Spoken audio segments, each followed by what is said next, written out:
ഇതിൻ്റെ ഉമ്മയുടെ കുറച്ച് ഇലച്ചെടികളുടെ കളക്ഷൻസാണ് കേട്ടോ. അപ്പം ഞാൻ ബൊഗൈൻവില്ലേക്ക് മാറിയപ്പോൾ എൻ്റെ കുറച്ച് ഇലച്ചെടികൾ ഞാൻ ഉമ്മാക്ക് കൊടുത്തു. ഉമ്മാക്ക് പണ്ട് മുതലേ ചെടിയുടെ ഇഷ്ടമാണ് കേട്ടോ.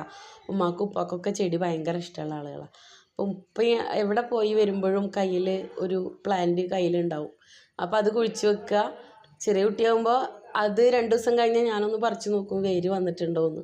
എന്നിട്ട് പിന്നെ അതവിടെ കുത്തി വെച്ച് നോക്കും. അങ്ങനെയൊക്കെ ആയിരുന്നു കേട്ടോ നമ്മുടെ ചെറുപ്പകാലത്ത്.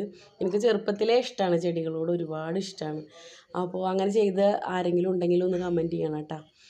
അപ്പോൾ റോസക്കൊമ്പൊക്കെ വേര് വന്നോ നോക്കിയിട്ട് പിന്നെ അവിടെ കുഴിച്ച് വെക്കും. പിന്നെ അതുണ്ടാ പിടിക്കണ് ഒന്നും പറഞ്ഞിട്ട് കാര്യമില്ല. അങ്ങനെ ഓരോ പൊട്ടത്തരങ്ങൾ. എന്തായാലും ചാനൽ സബ്സ്ക്രൈബ് ചെയ്യുക. ബൊഗൈൻവില്ല ഇപ്പോൾ ഒത്തിരി ഉണ്ട് കേട്ടോ നമ്മുടെ കറുവത്തൂരത്തെ വീട്ടിൽ. അടുത്ത വീട്ടിലെ ഇലച്ചെടികളാണ് കൂടുതൽ. ഇവിടെ വെയിൽ കുറവാണ്, മൊത്തം തെങ്ങുകളുള്ള കാരണം കൊണ്ടേ. അപ്പോൾ ചാനൽ സബ്സ്ക്രൈബ് ചെയ്യുക, ബെല്ലൈക്കൺ ഒന്ന് എനേബിൾ ചെയ്യണേ.